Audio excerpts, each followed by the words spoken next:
హల్లెలూయా హల్లెలూయా హల్లెలూయా. పాటలు చదువు వాక్యంలోకి వెళ్దాం.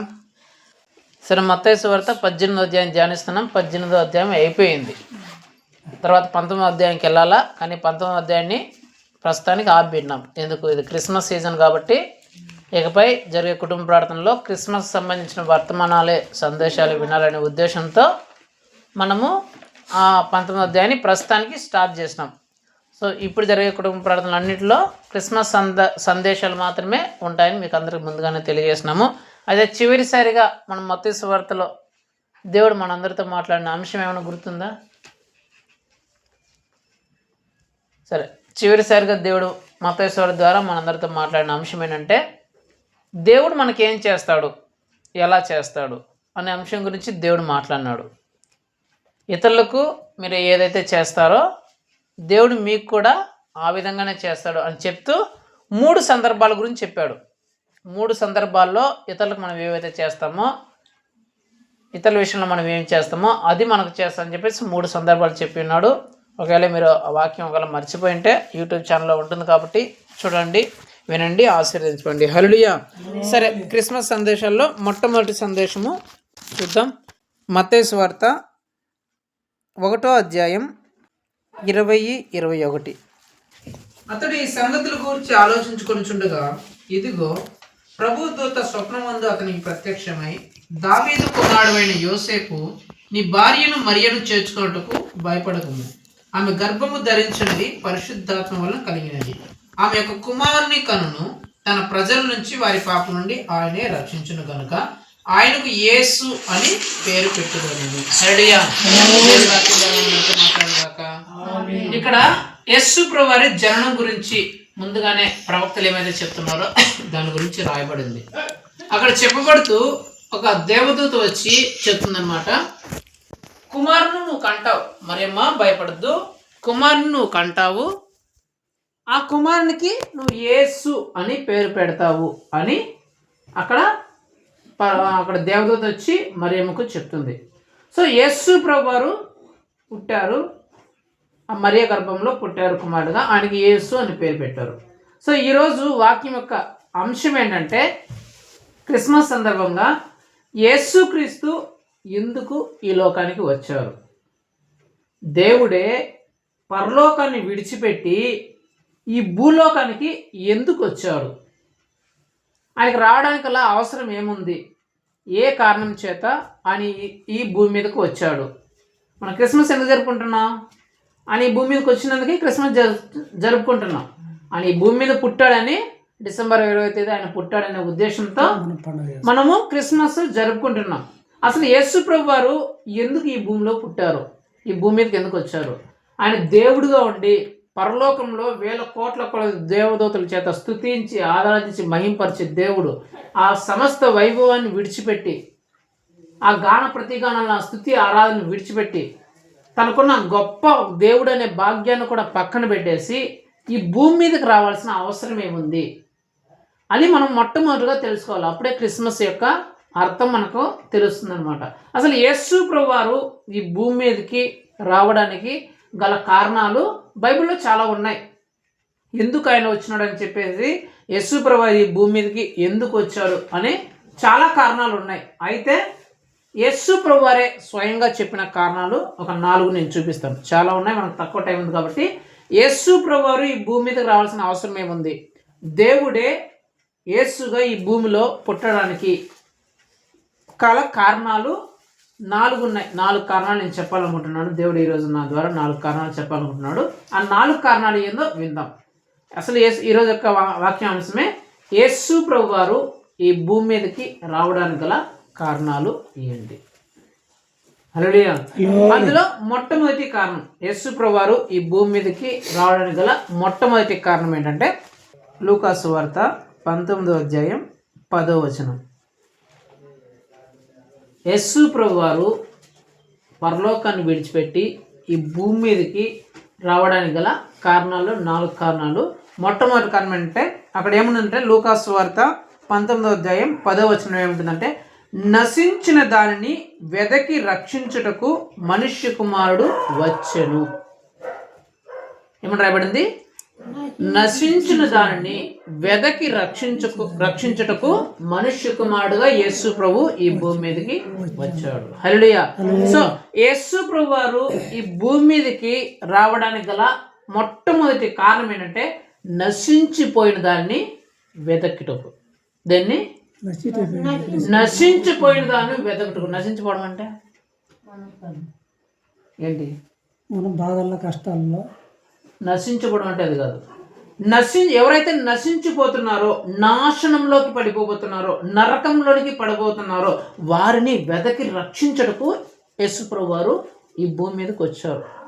ఒక మనుష్యుడు నాశనంలోనికి, నరకంలోనికి ఎప్పుడు నశించిపోతాడు, ఎప్పుడు వెళ్ళిపోతాడు అంటే, ఎప్పుడు వెళ్ళిపోతాడంటే ఎప్పుడైతే దేవుని మార్గాన్ని విడిచిపెట్టి దేవుని మహిమను పక్కన పెట్టేసి, ఎప్పుడైతే ఈ లోక అలవాట్లలోకి, ఈ లోక సంబంధమైన విషయాల్లోకి ఒక మనుష్యుడు వెళ్ళిపోతాడో అప్పుడు ఆ మనిషి ఏమైపోతాడంట? నశించిపోతాడు, నాశనంలో పడిపోతాడు. అంటే ఈ లోక కార్యములు ఉన్నాయి, శరీర కార్యములు ఉన్నాయి. గలతీ పత్రిక 5వ అధ్యాయంలో ఉన్నాయి. ఆ శరీర కార్యంలో ఎవరైతే ఆ మనుషులు పడుతున్నారో, శరీరకాలంలో ఉన్నాయి విగ్రహారాధన, వ్యభిచారము, కామము, పోకిరి చేష్టలు, బూతులు, ఇలాంటి మద్యపానం, ధూమపానం, ఇలాంటి చాలా ఉన్నాయి దానికి సంబంధించి, శరీర కార్యాలకు సంబంధించి. అంటే ఈ శరీర కార్యములు ఏం చేస్తాయంటే ఒక మనిషిని నాశనానికి తీసుకెళ్ళిపోతాయి, నరకానికి తీసుకెళ్ళిపోతాయి. దేవుడు పరలోకం నుంచి చూసినప్పుడు ఈ మనుషులందరూ ఈ శరీర కార్యములను ఆసరా చేసుకొని ఆ శరీర కార్యములలో పడిపోయి, ఈ లోక ఆశల కోసం ఆ శరీర కార్యంలో పడిపోయి నాశనానికి వెళ్ళిపోతున్నారంట, నరకానికి వెళ్ళిపోతున్నారంట. కొందరేమో తాగుడికి, కొందరేమో అక్రమ సంబంధాలకి, వ్యభిచారాలకి, కొందరేమో బూతులకి, కొందరేమో గొడవలకి, అన్యాయాలకి, కుట్రలకి, కొందరేమో ప్రేమ వ్యవహారాలకి, రకరకాల చెడు పనులకి ఈ మనుషులు బానిసలైపోయి నాశనానికి వెళ్ళిపోతుంటే యేసు ప్రభు వారు, అయ్యో నా బిడ్డలు, నా రూపంలో చేసుకున్న బిడ్డలు, నా పోలికలో చేసుకున్న బిడ్డలు, వీళ్ళందరూ నశించిపోతున్నారే, వీళ్ళందరూ నరకంలోకి వెళ్ళిపోతున్నారే, వీళ్ళు నరకంలోకి వెళ్ళకూడదు, నశించిపోకూడదు, ఇలా చెడు అలవాట్ల చేత వీళ్ళు నరకంలోకి పడిపోకూడదు అనే ఉద్దేశంతో యేసు ప్రభు ఎలాగైనా సరే వీళ్ళని రక్షించాలా, వీళ్ళని కాపాడాలా, ఒక మనిషి వీళ్ళని రక్షించలేడు అనే ఉద్దేశంతో దేవాది దేవుడే వెదకి మరి మనల్ని రక్షించటకు, ఎవరైతే నాశనంలోకి వెళ్ళిపోతున్నారో, ఎవరైతే ఆ నరకంలోకి వెళ్ళిపోతున్నారో వాళ్ళందరినీ, నశించిపోతున్న వారిని వెతకటానికి యేసుప్రభు వారు ఈ భూమి మీదకి వచ్చారు. హల్లెలూయా. మొట్టమొదటిగా యేసుప్రభు వారు, దేవాదేవుడైన యేసుప్రభు వారు ఈ భూమి మీదకి రావడం గల మొట్టమొదటి కారణం ఎవరైతే నశించిపోతున్నారో వారిని వెతకి రక్షించటకు యేసుప్రభు వారు ఈ భూమి మీదకి వచ్చారు. రెండో కారణం లూకాసు వార్త, అదే లూకాసు వార్తలో, లూకాసు వార్త 4వ అధ్యాయం 18, 19. ప్రభువు ఆత్మ నా మీద ఉన్నది, బీదలకు సువార్త ప్రకటించుటకై ఆయన నన్ను అభిషేకించును, చెరలోనున్న వారికి విడుదలను, గుడ్డి వారికి చూపును కలుగునని ప్రకటించుటకును, నలిగిన వారిని విడిపించుటకును, ప్రభు హితవత్సరం ప్రకటించుటకు ఆయన నన్ను పంపియున్నాడు.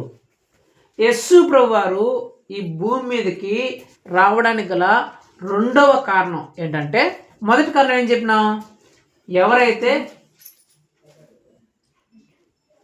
ఎవరైతే చెడు పనుల చేత నాశనంలోకి పడిపోతున్నారో, నరకంలోకి పడిపోబోతున్నారో వారిని వెతకుటకు యేసు ప్రభు వారు మొట్టమొదటిగా ఈ భూమి మీదకి వచ్చినాడు.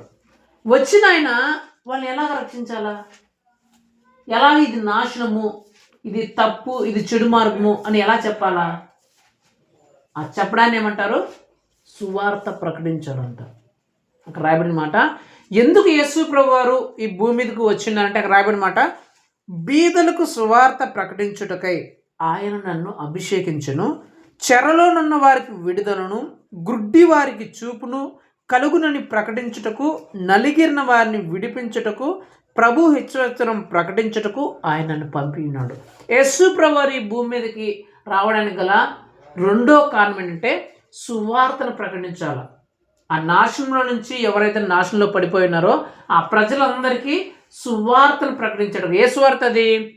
ఇది నాశనము, ఇది గ్రుడ్డితనము, ఇది నలిగిపోయే స్థితి, ఈ స్థితి నుంచి మీరు బయటపడాలా, ఇది నాశనము, ఇది నాశనం కాని దారి, ఇది గుడ్డితనము, ఇది వెలుగు, ఇది నలిగిపోయే స్థితి, ఇది బాగుపడే స్థితి అని సువార్త ప్రకటించడానికి మొట్టమొదటిగా దేనికి, ఎవరికి మొట్టమొదటిగా ప్రకటించింది? బీదలకు సువార్త ప్రకటించుటకై. ఎందుకు? ఈ నాశనంలో పడిపోయే వాళ్ళు, ఈ బీదలకే ఫస్ట్ సువార్త ఎందుకు ప్రకటించబడింది? ఎందుకు ధనవంతులకు కానీ పెద్ద కులస్తులకు కానీ చాలామంది యేసు ప్రభువు తక్కువ కులస్తుల దగ్గరికి పోయినాడు, బీదలకే సువార్త ప్రకటించడం, ఆయన తక్కువ జాతి ప్రజల దేవుడు అని చాలామంది అని అంటారు కదా. విషయం అది కాదు. ఎందుకు బీదలకే మొదటి సువార్త ప్రకటించబడిందంటే, దేవుడు ఎందుకు వారికే తెలియబడ్డాడు మొట్టమొదటిగా అంటే, దేవుడు ఒక వ్యక్తికి తెలియబడాలంటే అతనికి ఏం రావాలా? ఏదైనా సమస్య ప్రాబ్లం వస్తేనే ఎవరైనా దేవుడి దగ్గరికి పోతారు, అంతే కదా. ఏదో కష్టమో నష్టమో వ్యాధి రోగం వస్తే దేవుడా అని చెప్పేసి గుడికో గోపురాలకు పోయి చర్చిలకు మసీదులకు పోయి వాళ్ళు దేవుడిని కాపాడతారు. ఇప్పుడు ధనవంతులకి అగ్రవర్ణ కులస్తులు అనే వాళ్ళకి ఎందుకు దేవుని సువార్త పోలేదు, బేదల దగ్గరికి ఎందుకు మొట్టమొదటిగా సువార్త వచ్చిందంటే, ఆ ధనవంతులు కానీ అగ్రవర్ణ కులస్తులు కానీ వాళ్ళు ఏమనుకుంటారు? ఏదైనా కష్టం వస్తే, ఏదైనా బాధ వస్తే వాళ్ళు ఎలా తీర్చుకోవాలని ఏ మార్గాన్ని ఎత్తుకుంటారు? వాళ్ళు దేన్ని ఎత్తుకుంటారు? ఫస్ట్ డబ్బును. ఏమి? ఈ డబ్బు ఏదైనా చేయగలదు, డబ్బు దేనైనా తీర్చగలదని వాళ్ళు ఏదైనా కష్టము బాధ వస్తే డబ్బును ఆశ్రయిస్తారు. మాకు డబ్బు ఉంది, డబ్బుతో మేము ఏమైనా చేయగలము అని చెప్పేసి వాళ్ళు దేవుని దగ్గరికి రారు. వాళ్ళు చేసే వాళ్ళ బ్రతుకు నీచమైన బ్రతుకు, ఒక వ్యక్తి యొక్క బ్రతుకు అది నీచమైన బ్రతుక మంచి బ్రతుక తెలియాలంటే ఎక్కడ పోతే తెలుస్తుంది? దేవుని దగ్గర పోతేనే తెలుస్తుంది. అది కూడా ఇలాంటి తెలియదు. యేసు ప్రభు దగ్గర పోతేనే, ఈ బైబిల్ పట్టుకొని చదివితేనే నీ బతుకు ఎలాంటిది ఈ బైబిల్ చెప్పేస్తుంది. ఈ బైబిల్ ఎవరైతే చదువుతారో అద్దంలో చూసుకున్నట్టే నీ బ్రతుకు ఎలా ఉందో, బైబిల్ చదివితే వాళ్ళ బ్రతుకు ఎలా ఉందో తెలిసిపోతుంది, వాళ్ళ బ్రతుకు ఎలాంటి బ్రతుకు బ్రతుకుతున్నారు అనేది. అంటే నువ్వు నశించిపోయే స్థితిలో ఉన్నావా లేదా అని తెలియాలంటే అతడు దేవుని దగ్గర రావాలి, అంటే బైబిల్ దగ్గరికి రావాలా. కానీ అగ్రవర్ణ కులస్తులు కానీ లేకపోతే బాగా డబ్బులు ఉండే ధనవంతులు కానీ వాళ్ళు ఏమనుకుంటారు? మాకు ఏ కష్టం వచ్చినా ఏ బాధ వచ్చినా ఈ డబ్బు తీరుస్తుంది, లేకపోతే మాకుండే వెనక పలుకుబడి, మాకుండే అధికారము, మాకుండే బలము ఇదంతా తీరుస్తుందని చెప్పేసి వాళ్ళు దేవుణ్ణి అంత ఆషామాషిగా దేవుని దగ్గరకు రారు వాళ్ళు. అందుకే ధనవంతులు పరలోక రాజ్యంలో ప్రవేశించడం చాలా దుర్లభం. ఒంటే సూర్య బెజ్జంలోకి వెళ్ళాడకంటే ధనవంతులు ప్రవేశించడం చాలా కష్టం అంట. ఎందుకు? ధనవంతులు ప్రవేశించాలంటే వాళ్ళు ఫస్ట్ ఎవరి దగ్గర రావాలా? దేవుని దగ్గరికి వస్తేనే వాళ్ళ జీవితం ఇది పాపిష్టి జీవితం తెలియబడుతుంది. పాపిష్టి జీవితం తెలియబడితేనే వాళ్ళు మార్చబడతారు. అలా తెలియాలంటే వాళ్ళ దగ్గర డబ్బులు, వాళ్ళు ఏ సమస్య వచ్చినా సరే డబ్బులు ఆశ్రయిస్తారు తప్ప దేవుణ్ణి ఆశ్రయించరు. అందుకే వాళ్ళు రావడం చాలా కష్టం అని వాక్యం చెప్తుంది. అంటే సువార్త బీదలకు రావడానికి మొట్టమొదటి కారణం అంటే వాళ్ళే తొందరగా దేవుని దగ్గరికి వచ్చారు, వాళ్ళు శ్రమల్లో ఉన్నారు, చెరసాల్లో ఉన్నారు. సరే, యేసు ప్రభు ఎందుకు వచ్చాడంటే సువార్త ప్రకటించడానికి. ఆ సువార్త ఏంటంటే ఎవరైతే ఆ గుడ్డితనంలో ఇంకా బ్రతుకుతున్నారో, ఏది నిజమో ఏది అబద్ధమో తెలియని స్థితిలో ఎవరైతే బ్రతుకుతున్నారో ఆ గుడ్డితనం నుంచి బయట విడిపించడానికి. అందుకే యేసు ప్రభు చెప్తాను, నేనే మార్గమును సత్యమును జీవమును. ఆ సత్యమైన మార్గంలోనికి, ఆ వెలుగు కలిగిన మార్గంలోనికి నడిపించుటకి. రెండోది చెరలో ఉన్న వారిని విడుదల ప్రకటించుటకి. చెరలో అంటే అది పాపిష్టి పనులనే చెర, చెడు పనులనే చెర, శ్రమలు, కష్టాలు, వ్యాధులు, రోగాలు, కుటుంబ సమస్యలు, మూఢనమ్మకాలు, వీటి చెర నుంచి విడిపించుటకు. తర్వాత నలిగిన వారిని విడిపించుటకు. ఎవరైతే నిందల చేత, అవమానాల చేత, కష్టాల చేత, బాధల చేత, దుఃఖాల చేత ఎవరైతే నలిగిపోయి ఉన్నారో వారిని ఆ పరిస్థితి నుంచి విడిపించుటకు యేసు ప్రభువు వారు వచ్చి ఉన్నారు. సింపుల్గా చెప్పంటే సువార్త ప్రకటించుటకు. ఎవరైతే నశించిపోతున్నారో వారికి సువార్తను ప్రకటించుటకు యేసు ప్రభువు వారు రెండోదిగా వచ్చి ఉన్నారు. మూడోదిగా యేసు ప్రభువు వారు ఎందుకు వచ్చినారంటే, చూడండి ఎందుకు వచ్చినాడు. మార్కు సువార్త 10:45.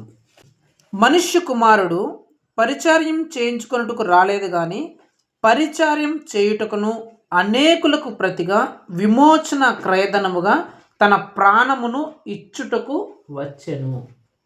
దేవుడు చెప్తున్నమాట, యేసు ప్రభువారే చెప్తున్నమాట.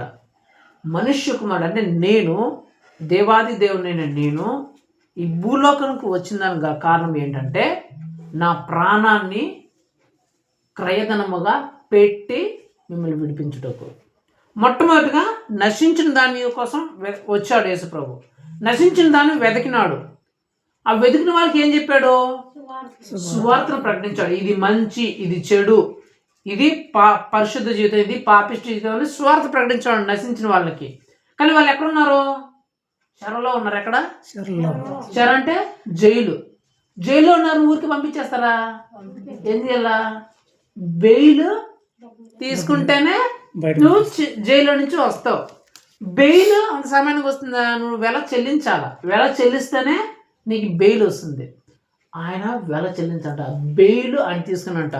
ఆ బెయిల్ ఏ విధంగా తీసుకున్నాడంటే, ఆ పాపిష్టి బ్రతుకులో ఉండేవారిని, ఆ నీచమైన బ్రతుకులో ఉండేవారిని, ఆ నరకంలోనికి వెళ్ళిపోతున్న వారిని, ఆ నాశనంలోనికి వెళ్ళిపోతున్న వారిని ఆ జైలు అనే ఆ నరకం నుంచి తప్పించటకు ఆయన వెల చెల్లించాడు. బెయిల్ తీయడానికి ఆ జైల్లో, ఆ నరకంలో నుంచి, నరకమైన జైల్లో నుంచి వ్యక్తిని విడిపించడానికి, మనిషిని విడిపించడానికి బెయిల్ కోసం ఆయన వెల చెల్లించాడంట.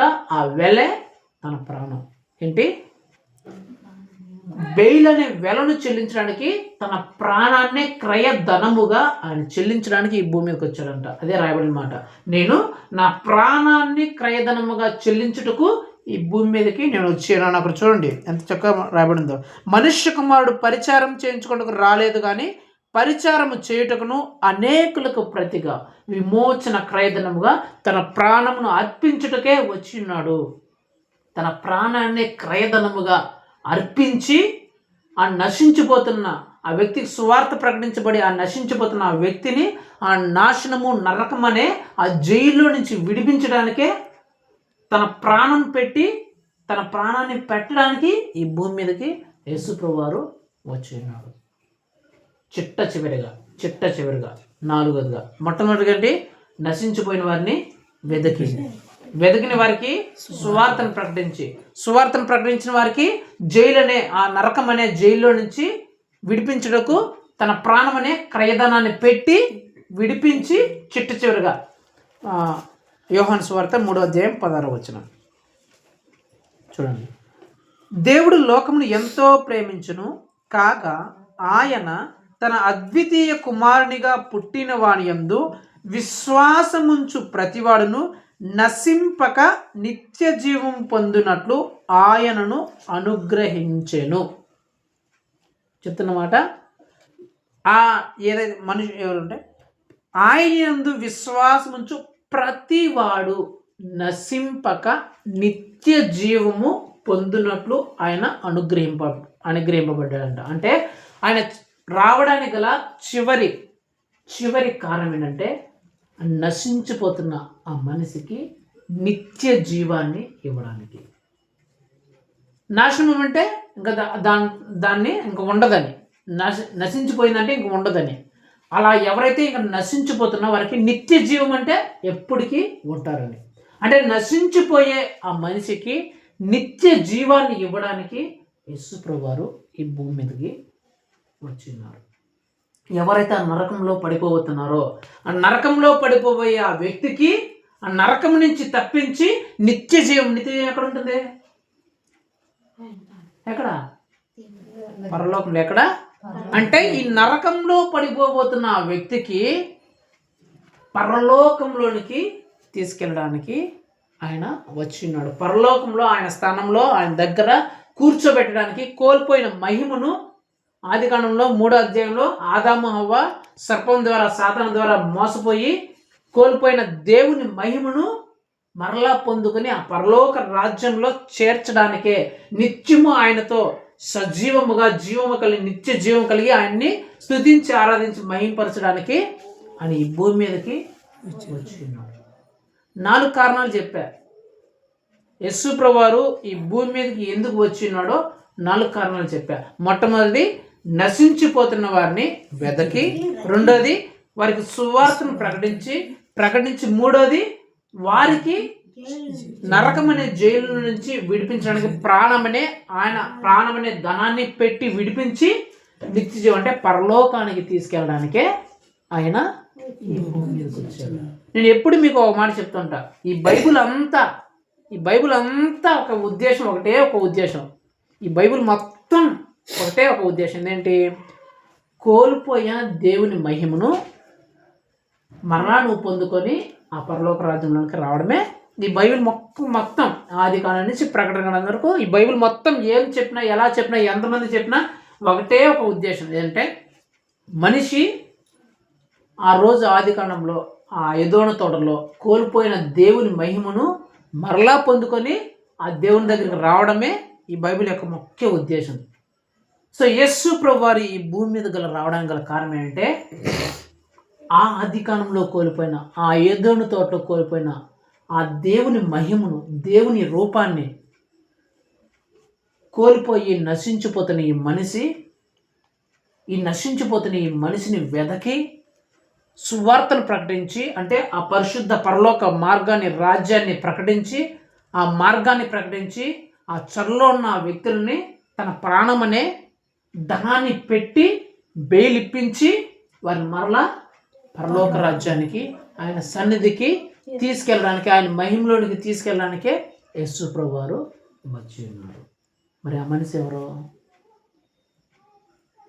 ఆ నశించిపోయిన ఆ మనిషి, నశించిపోతున్న ఆ వ్యక్తి, నరకానికి వెళ్ళిపోతున్న ఆ వ్యక్తి, గ్రుడ్డితనంలో ఉన్న ఆ వ్యక్తి, చెరలో బంధింపబడిన వ్యక్తి ఎవరు? యేసు ప్రభు ఎవరి కోసం వచ్చాడు? ఎవరి కోసమా? నీ కోసమే. మన కోసం. ఎవరి కోసమా? నీ కోసం. ఎవరి కోసమా? నా కోసం అని చెప్పండి. నా కోసం. నీ కోసమే యేసుప్రభు వచ్చింది. వాళ్ళ కోసం, వీళ్ళ కోసం, పక్కన వాళ్ళ కోసం, ఎదుటి వాళ్ళ కోసం కాదు, నీ కోసమే వచ్చాడు. అని నశించిపోయేది నువ్వే. నరకంలో పడిపోబోతుంటే నిన్ను వెతకడానికే, తప్పిపోయిన గొర్రెను వెతికినట్లు, అయ్యో నా కుమార్తె నశించిపోతున్న నరకంలోనికి వెళ్ళిపోతుందనే దేవుడు 2000 సంవత్సరాల ముందే ఈ భూమి మీదకి వచ్చాడు. నా కుమారుడు, నా కుమార్తె నరకంలోకి వెళ్ళిపోకూడదు, ఈ చెడు పనుల చేత, ఈ అసహ్యమైన కార్యాల చేత నశించిపోయి ఆ నరకంలో పడిపోకూడదు అనే ఉద్దేశంతో యేసు ప్రభువారు ఆ పరలోకాన్ని విడిచిపెట్టేసి నశించిపోతున్న నిన్ను వెతకాడు. ఒకప్పుడు నువ్వు యేసుక్రీస్తు నమ్ముకున్నావా? ఒకసారి ఆలోచించి, నీ జీవితం ఎలా ఉండేది ఒకప్పుడు? ఎంత పాపిష్టిగా, ఎంత నీచంగా, ఎంత అసహ్యమైన జీవితాన్ని నువ్వు జీవించేదాన్ని ఒకసారి ఆలోచించు. అలాంటి నశించిపోతున్న నిన్ను వెదకినాడంటే యేసుప్రభు. ఎలాగా? సేవకులు పంపించి వెదకి, వీళ్ళు నశించిపోతున్నారు, వెదకి తర్వాత రెండోది ఏం చేసినాడు? సువార్తను ప్రకటించాడు సేవకుల ద్వారా. ఇది మంచి మార్గం, ఇది చెడు మార్గం, ఇది తప్పు మార్గం, ఇది మంచి మార్గం, ఇది పాపిస్ట్ మార్గం, ఇది పరిశుద్ధ మార్గం, ఇది తప్పు, ఇది కరెక్టు, ఇది మంచిది, ఇది చెడ్డది, ఇది పాపిస్ట్ పని, ఇది పరిశుద్ధ పని, ఇది చెడు పని, ఇది మంచి పని అని నీకు మంచి మార్గాన్ని, పరలోక రాజ్యాన్ని ప్రకటించాడు, సువార్తను ప్రకటించాడు. మూడోదిగా తన రక్తాన్ని నీకోసం పెట్టాడు. బాప్టిజం తీసుకున్నారు కదా, బాప్టిజం అంటే ఏంటి? యేసు ప్రభు రక్తంలో నువ్వు కడగబడ్డావు అంటే ఆయన రక్తాన్ని నీ క్రయధనముగా ఇచ్చాడు.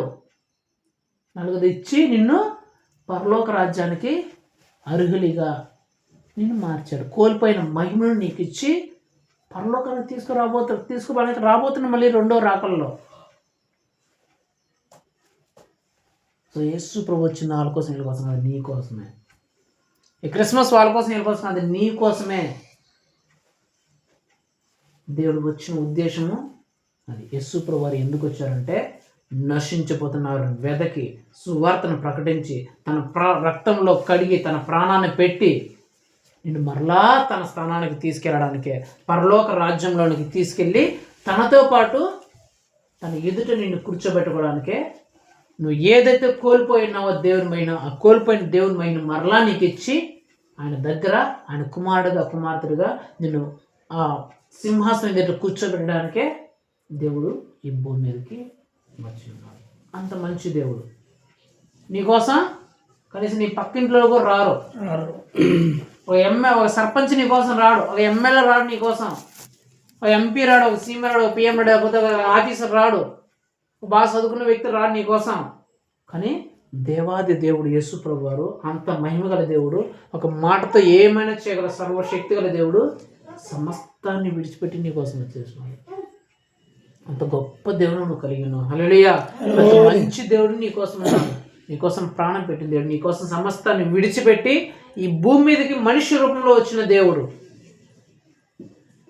తన మాటల్నే నీకు ప్రకటించిన దేవుడు, తన ప్రాణాన్ని నీకోసం పెట్టిన దేవుడు. కోల్పోయిన తన మహిను మరలా నీకు ఇచ్చి నిన్ను మరలా పరలోకానికి తీసుకుపోతున్న దేవుడు. నరకానికి పాత్రలుగా ఉండాల్సిన నిన్ను, నరకంలో పడి అల్లాడుతున్న నిన్ను, ఆ నరక అగ్నిలో పడి కాలిపోవాల్సిన నిన్ను, అగ్ని ఆరక పురుగు చావక ఆ నరక వేదనలు భరించాల్సిన నిన్ను, వాటన్నిటిని తప్పించి పరలోక రాజ్యంలోకి నిన్ను చేర్చుటకే యేసు ప్రభువారు పరలోకాన్ని విడిచిపెట్టి ఈ భూమి మీదకి వచ్చారు. ఆ కారణం చేతే మనం క్రిస్మస్ని జరుపుకుంటున్నాం. క్రిస్మస్ని ఆయన పుట్టినాడు, కేక్ కోసేది కాదు క్రిస్మస్ అంటే. క్రిస్మస్ యొక్క అర్థం మనం తెలుసుకోవాలి. ఎందుకు యేసు ప్రభు ఈ భూమి మీదకి వచ్చాడంటే, నశించిపోతున్న నన్ను వెతకి సువార్తను ప్రకటించి తన ప్రాణాన్ని అర్పించి రక్తాన్ని కార్చి మరలా నన్ను పరలోక రాజ్యంలోనికి, స్వర్గంలోనికి తీసుకోవడానికే యేసు ప్రభు నా కోసం వచ్చాడు. అది ఎంతో గొప్ప ధన్యత నాకు అని చెప్పేసి ఈ క్రిస్మస్లో మనము ముందుకు సాగిపోవాలి. హల్లెలూయా. ప్రార్థన చేసుకున్నాం. కళ్ళు మూసుకోండి.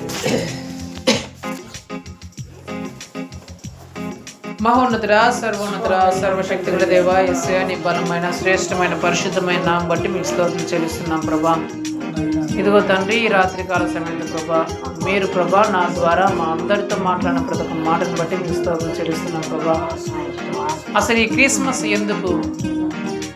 దేవాది దేవుడైన నీవు ఈ భూమి మీదకి ఎందుకు పుట్టాల్సి వచ్చింది, ఈ భూమి మీదకి ఎందుకు రావాల్సి వచ్చిందనే ప్రభా 4 కారణాలు తండ్రి మీరు మాకు తెలియజేసిన విధానాన్ని బట్టి మీకు స్తోత్రం చెల్లిస్తున్నాం ప్రభా.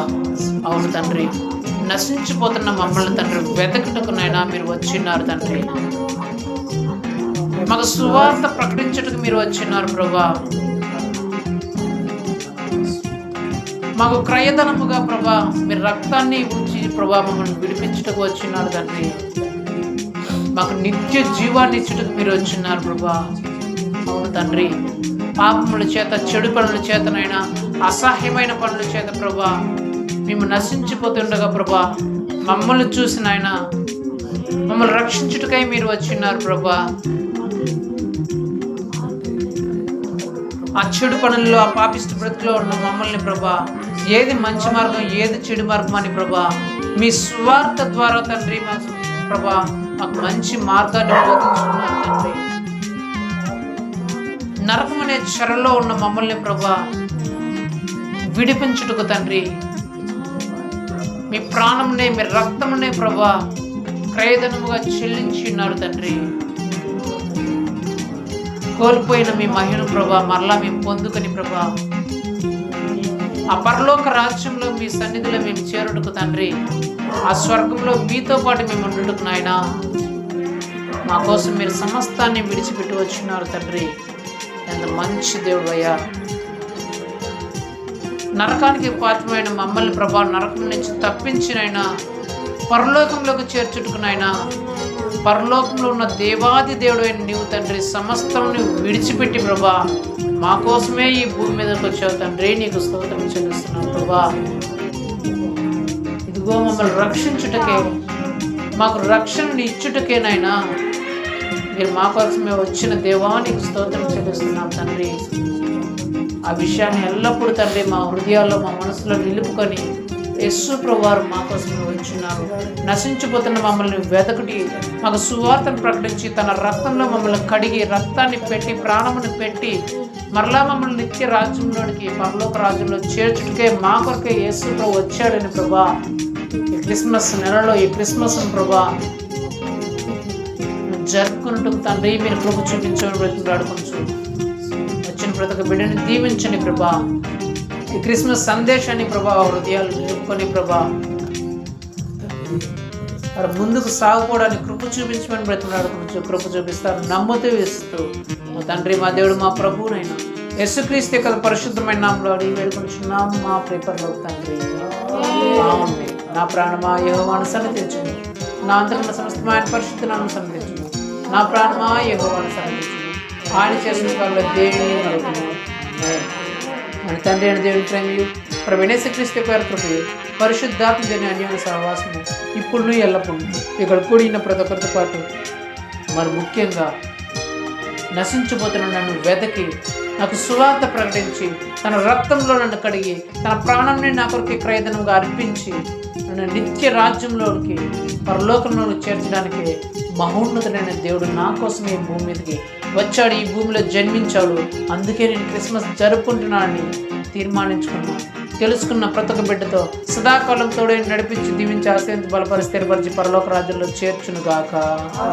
ఆమేన్. హల్లెలూయా, హల్లెలూయా, హల్లెలూయా.